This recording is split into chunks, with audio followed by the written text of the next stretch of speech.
So we're going to be making lamb stuffed quince, or we'll be using pears with pomegranates and cilantro. This is not actually a Sephardic dish as much as it is a Middle Eastern dish.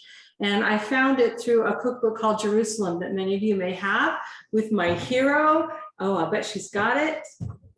Ta-da! Oh, yours is nice. Mine is crusty.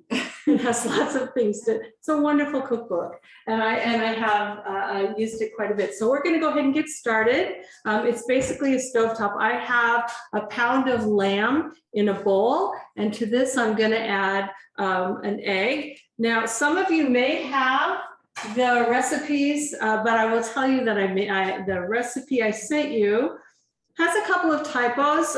One of them, it calls for fish pomegranate seeds. Should be fresh pomegranate. I'm sure that's much more appealing. And I also will tell you when to add some of the ingredients that got left out in the instructions. So we are adding an egg. Tip the bowl a little bit so we can see. Egg to meat. A scant 1/2 cup of panko crumbs. This would also make an excellent Passover recipe.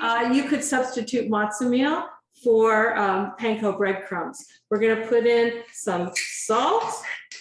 This is pepper. So you know, there are kosher for Passover panko. Well. It's made out of potatoes. I got the one that is seasoned, but they also come unseasoned, and I use it all year round. So you can actually use them for Passover. That's perfect. And I got it in Imperial. Oh, okay. So I'm putting in some melech pal, some salt and pepper. And I'm also going to add milk? I'm sorry? Did you say milk? Melech pal, I believe. Okay. Salt and pepper. Yeah. I'm adding half of the onion. Actually, at home, I grated this in finer, and I forgot it in my refrigerator. So fortunately, Jenny had one, and we chopped it up as best I could. This also calls for ginger. There'll be ginger also in the sauce that we'll be making on in the skillet. But I'm putting a little bit of ginger in the meat mixture as well, because ginger has such a nice sharp kick and is a staple in Middle Eastern cooking. I'm using the minced ginger in a tube. I'm not saying I'm lazy, but I'm not saying I'm not. And I'm going to put in a little allspice. Now, honestly, you'll want to make this recipe your own. So the recipe that I present to you is a start. It's like how it comes out of the book, but to be really quite honest, it should be to your taste as well. So for instance, in the sauce, I'm adding some extra spices that are not in the recipe, but are a favorite at my house, and I'll show you at the time. This is cilantro. We know how we are with cilantro. Some people like it's love or hate. There's no like or it's okay. It's either you like it or not. So if you are making this for company, I think it's one of those things that I ask if I know I'm looking at a recipe with cilantro to say, are you thumbs up or thumbs down? So now I'm gonna kind of gush it all with my hands. I hate to do this, but I did wash my hands.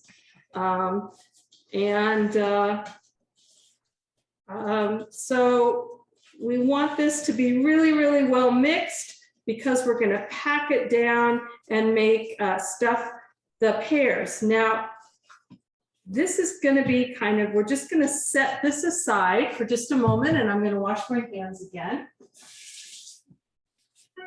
So Jane, I have a question. Yeah.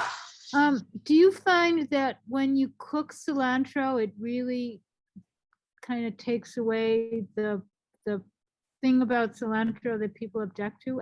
I find that it kind of mutes it. Yeah, I don't cook with cilantro that much. It's usually added Right. raw or uncooked. So Right. So this recipe calls for cooking it. yes, half of it is cooked and half of it is sprinkled on top as you finish. So I think that is correct. I think it's milder. When you cook cilantro, the strength of the flavor seems to blend quite a bit. But you know, I'm not a super taster, so I don't know that I would be able to taste it.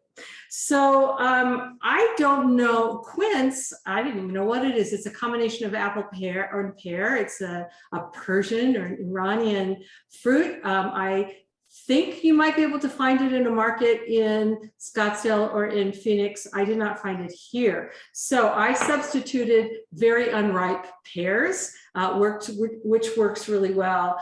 And I think Will and Jenny might enjoy them tonight. We'll see. Yes. So what I have done ahead of time to save us some time, I've peeled the pears and cut them in half. And then you want to take the guts, the seeds, not the gut, the seeds out with a lemon baller.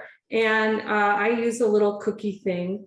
And then actually what I'm going to do is kind of peel it out a little more so there's a larger area, because I'm going to pack the lamb. What am I going to do? Can we see that? Maybe tilt it a little bit. Tilt.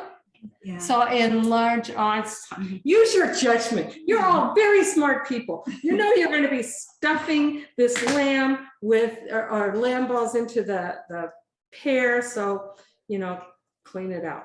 So we're going to clean the pears out. And actually I took an extra one and I did not, and I just chopped it up with onion. To the second half, the second onion to add to the sauce. So it really adds this beautiful, rich flavor to the sauce. So as you're taking the pears out, like the guts out of the pear, you throw the seeds away, but you want to maintain as much of the meat or the flesh of the pear as you can. What are your pears soaking in? Is that water, or did you put it in lemon juice to bring? I put in lemon juice because I was bringing them here. I did this at home to bring them. If I'm doing this at home, I don't mess with it. Okay, they won't brown in the time it takes to prepare them? If they do, you're not going to know by the time you're done with the recipe. Did you peel them? I'm sorry. I did. Okay, thank you. Sorry. No, it's nice to hear your voice. Okay, so now what I'm going to do is take the meat and stuff the meatball and make a ball out of it and just absolutely like stuff it into the pear. So it looks kind of like this. Pardon, I'm making a mess. No, that's Oh, perfect. beautiful. That's perfect. That's This perfect. is That's perfect. gorgeous blue countertop. I love it. And so one recipe, it calls for 4 pears, which would make 8 halves. That's a little ambitious, and I don't have that big of a skillet, quite honestly. So I usually I've made this a couple times. I make about a half a dozen halves, so it's 3 pears, and the 4th pear, more if I have company coming, but the last pear I just use to chop up and put into the Cuisinart. Thank you. Make this one. What kind of pears were they? I really looked for more which ones were firmer and not ripe than what type they were. And to be honest, I looked at which ones were less expensive because they're going to be cooked in a skillet. So really the type of pear isn't quite as important. Like I wouldn't use my Harry and David pears unless I had to. But because they're so great. So I always have extra meat left over. So what I have done and what I did in the one that I will show you that's finished is just to make a couple extra meatballs that we're going to put in our skillet. And they'll be happy. I don't know the difference. So you would actually, if you were going to use all the meat, you would probably get 4 pears and make 8. I think so. Because I saw you had a big, beautiful, like 12-inch skillet in there. Mm-hmm. That would be perfect. All right. So what I have here is a combination of onion and pear pulp that has been minced in the food processor. So it's kind of chunky. You don't want it too liquid. And now we're going to go over to the stove. Yeah, they all do. Okay, so now what we're going to do is make the sauce, and then we'll put the stuffed pears into the pan, cover it, and forget about it. So the first thing we're going to do is brown a mixture of onion and pear for a little bit. Now here's where I made a mistake, because as we make the sauce, we're also going to be adding some ingredients I forgot to include. That would be the chicken stock or broth, and lemon juice and sugar. So they're in the ingredients, but it doesn't tell you in the directions where to put them in. This is where you put them in, unless you have another spot you'd like to. So the first thing we're going to do is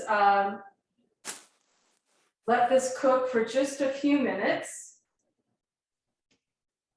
till it gets a little bit clear. You can turn it, it's like slide it up to 8 if you want. And once this starts to cook in a happy way, I'll start to add some of the other ingredients. The spices you can go ahead and add any time. It doesn't call for it, but I'm going to add just a little. Ooh, that's a little ambitious. Okay, just, I'm going to add a little bit of cinnamon because that's, gives it a very, I think, Middle Eastern aroma. And I'm also going to put some cumin in there. It didn't call for it, but I put cumin in everything. And it smells so good. So the rest of the ingredients include cardamom pods. So I used my mortar and pestle to combine to smash the cardamom pods, and took the outer shell part out because it's not a fun thing to bite into. But it releases. Where did you find them? Where did I find cardamom pods? I would say probably Sprouts or Natural Grocers or Whole Foods would be my guess.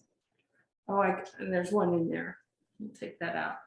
Also, I have red pepper flakes. The recipe calls for chili. I don't have any, so I just use some red pepper chick. Do you want some? Well, I think we'll, and allspice. And what else did I put in here? Wow.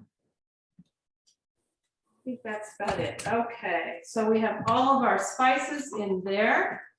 I'm also going to add chicken stock. It calls for 2 cups. That might be a little bit much, but she might want to add some more later.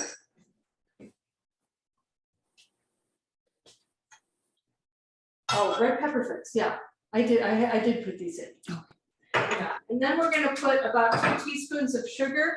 Honestly, I tend to put a little more because my husband likes sweet stuff. And the same is true. Now, this is pomegranate molasses, and I got this at my brother Richard's cupboard because he goes to Middle Eastern grocery stores in Phoenix, and he has the coolest stuff. So, so I have to give it back, I think. But it only takes a couple of teaspoons. But you know what? It's like the food of the gods. It is so delicious. So it calls for 2 teaspoons. I measure like my grandma taught me. It's good. So then the last thing that we want to put in is the lemon juice. And, like last week, you're probably going to add to taste for whatever you like for lemon juice. So that makes your sauce, and we're going to let that sizzle just a little bit. And when it gets to bubbling kind of nice, I will place the pears in there, and they're going to simmer for about half an hour. Ortel done. I can't really see it any better. And this is where we wish we had smell-o-vision, because I feel like the spices in Middle Eastern dishes. Rabbi, do you think so too? I just think they're so special.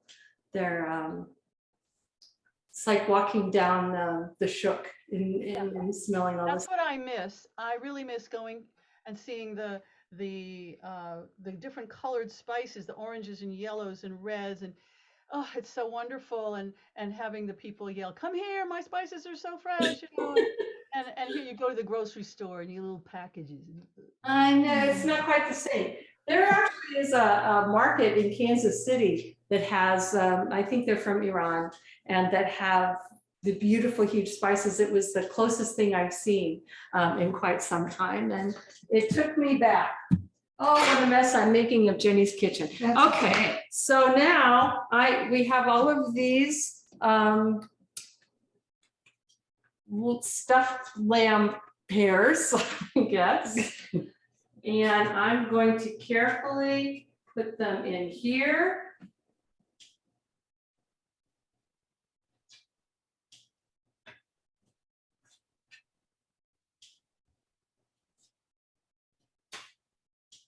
And I will, while this is cooking, I made one earlier today at home for the Merlisses.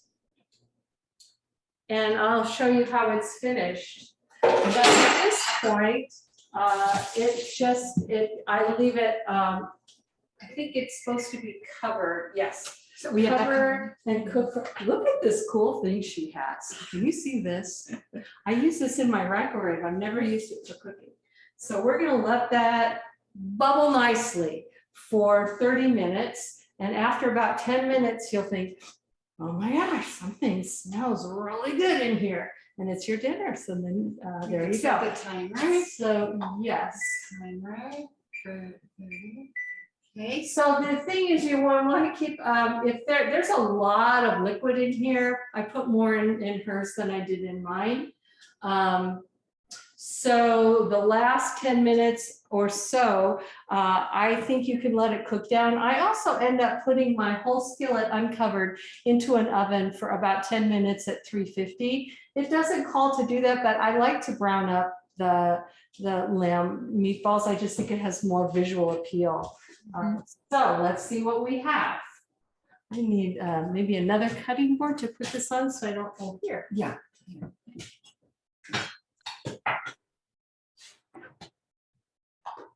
We can bring it right back here. We can't bring it there. We are not bringing it there no matter what. Yeah. So don't even. Okay. So this is kind of what it looks like. Can you see that? Yeah, can you see that? Yes, You need to brown it, yeah. Well, you can, although, that was brown. Mhm. you know, it is a little bit brown, but then the real nice part is to finish it off with some fresh pomegranate seeds. And it calls for cilantro to finish. I'm actually have a combination of cilantro and fresh mint. This is where I added fresh mint, not in the recipe, but I think it when it's done cooking, it's sort of nice. And this is your, oops. Whoops, sorry.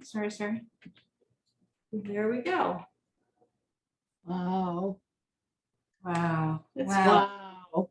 So you would put that on after it's cooked for the 30 minutes. You would put the mint and the pomegranates? Yes, because it is meant to be served either just slightly warm or even actually at room temperature.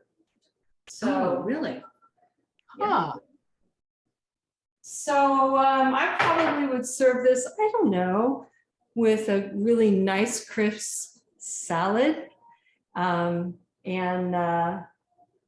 maybe some Israeli couscous would be kind of good with that, with some spices and nuts in it or some currants, whatever your family likes. That's what you would want to put out there. Questions, comments? So it was hard to see it. Did you have it presented where the pears are on top? Let me bring the camera over a little bit. I don't know what it is with this little webcam. The lighting isn't very good. Oh, there you go. The pears are actually underneath. The meatballs are stuffed into the hollow of the pear. So when I put it in the pan, the pears are actually in the liquid and the meat is on top. Okay. And so how soft do the pears wind up being? Is it hard to get it out? Do they fall apart or are they No, still? they're firm enough. It's sort of like when you make poached pears.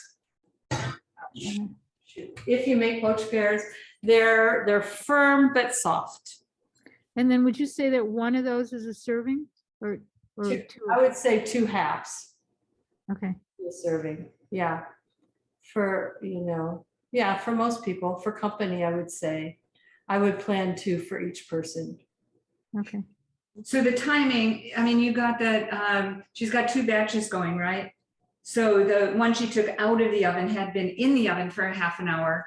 Did it cook No, before that? I actually cooked it for 30 minutes on top of the stove at home. So it was cooked when I brought it here, but we put it in the oven at 350 for 10 minutes to brown it up. You certainly could do more than that if you wanted.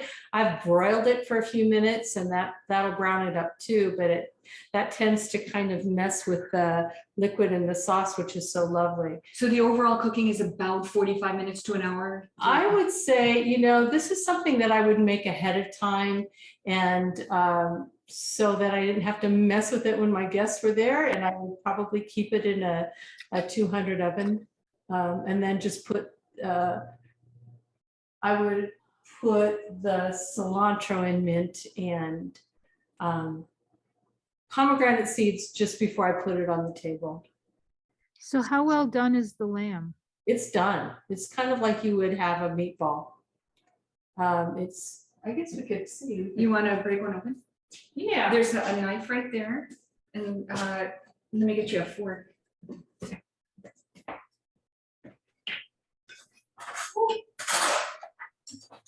Should I put one on a plate? On a plate? Okay, let me get you a plate. All right, let's serve one up. You serve it when you have company, you serve it straight from the pan. Yes, I do. Why? This is the broken one. So Let me this get is you a regular the one fork. that did not have a knife. So this reminds me of what we would call the broken cookie. So at my house, the rule was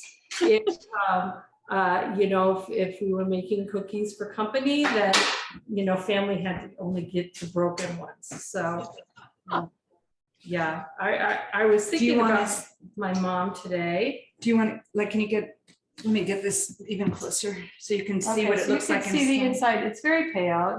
Lamb is doesn't have that dark, rich color necessarily.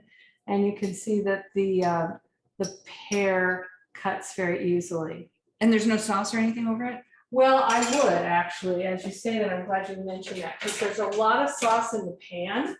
So I would for sure spoon some over the top because it's delicious. Yeah. Wow. Looks yummy. Did you taste it? No, you taste Taste it. Well, it's definitely making me hungry. It's a funny thing. I was thinking about my mother today for a number of reasons. There we go. My taste tester. It's probably hot. Yeah, It's good. it's a nice recipe. Mhm. So Very we had nice. a rule at my house, and you maybe had one too. And this is when I was growing up in the 50s. And if we had someone show up for dinner that was a little unexpected, my mother would pull me aside and say, "Jane, when it comes to dinner, you say you don't like this." And so I knew that meant that I wasn't supposed to take any, and I would get a peanut butter sandwich or something else. I don't care. So I learned as a kid, when people came by, we would say, "Mom, do we have enough or don't I like it?" Oh, and always, Jenny has reminded us, always a nice, deep, fruity red wine. Maybe some crusty bread or whatever appeals. Yeah, Tavon. Oh, hey. I'm just wondering, because I don't eat meat or lamb, but I'm wondering about using turkey breast or ground turkey. Absolutely. It would work really well. It would not get quite as brown, so I definitely would put it in the oven a little bit. You could use seitan or Beyond Meat or Better Than Meat or some plant-based substitute where it would work really, really well too.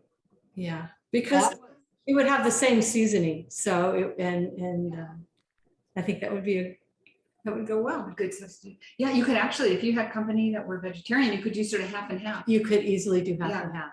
Well, thank you. Let's give Jaine a round of applause. Thank you, thank you.